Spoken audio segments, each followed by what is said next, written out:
In the beginning, there was nothing.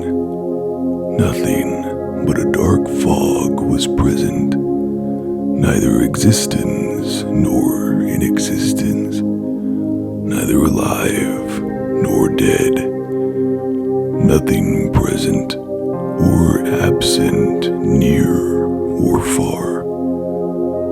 Then God reached his hand into the abyss, and life as we know it was born. God created the heavens and the earth, but he was not finished yet. The Spirit of the Lord came down to earth, and there he hovered over the dark waters and realized something was missing.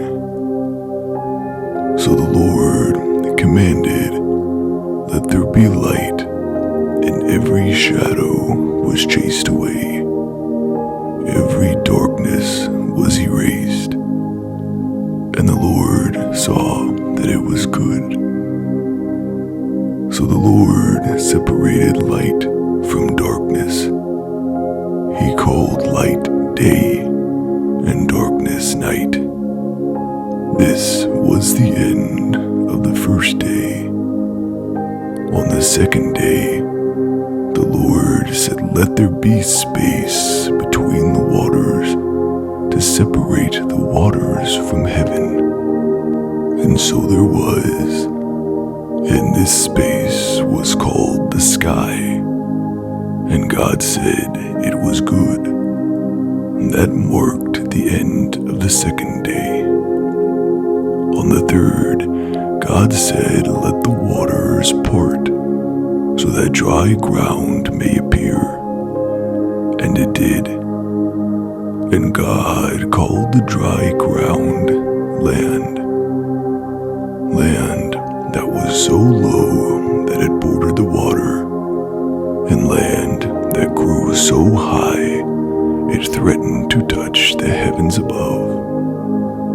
Then God said, "Let the land produce seeds, and let these seeds sprout fruit and reproduce. Let its vegetation cover the earth." And it was so. This marked the end of the third day. Then God said, "Let there be lights in the sky," and there were. He created the stars and the two great lights. One was named the sun, and it was tasked with giving light to the day. One was called the moon, and was tasked with watching over the night. These lights would decide the day, the month, the year, the seasons. God saw this, and he called them good. This was the end of the fourth day.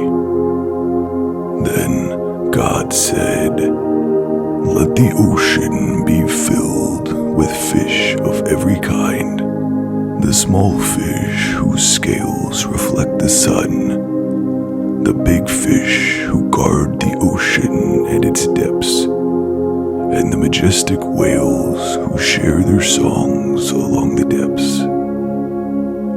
God also commanded that the skies be filled with all sorts of birds, from the bright peacock in the warmth to the small penguin in the cold.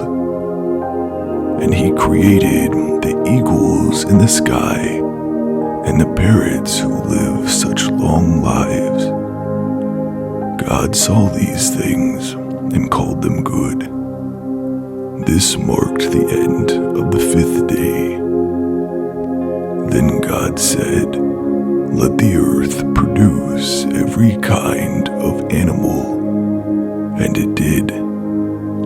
From the earth came the small animals that scurry along the ground and make the trees their homes, the animals which graze in the fields, who give life through their milk, the animals which patrol the jungles and plains with such a striking presence that all other animals stop moving. All animals, the furry and the bear, the large and the small, all were created that day. And on that day, God saw them and called them good. He blessed them and told them to be fruitful and multiply. Then God decided somebody was needed to reign over all of his creations, the earth, the ocean, and all the animals and agriculture within it. So God said, "Come, let us make mankind in our own image." God blew dust into being, and with it the human form came forward. He fitted it with a heart to love, a brain to think, eyes to see, and a mouth to talk with him. From the dust he made male and female, and he told them to reign over the earth and the animals within it. He told them to be fruitful and multiply. And God said this was good. This marked the end of the 6th day. And on the 7th day, God rested, for God was exhausted from creating heaven, earth, and everything that exists in them. This is the story of how the universe was created. The ocean, the sky, the sun and the moon, the earth, and everything that is within it. And of course, God's most beloved creatures, the humans.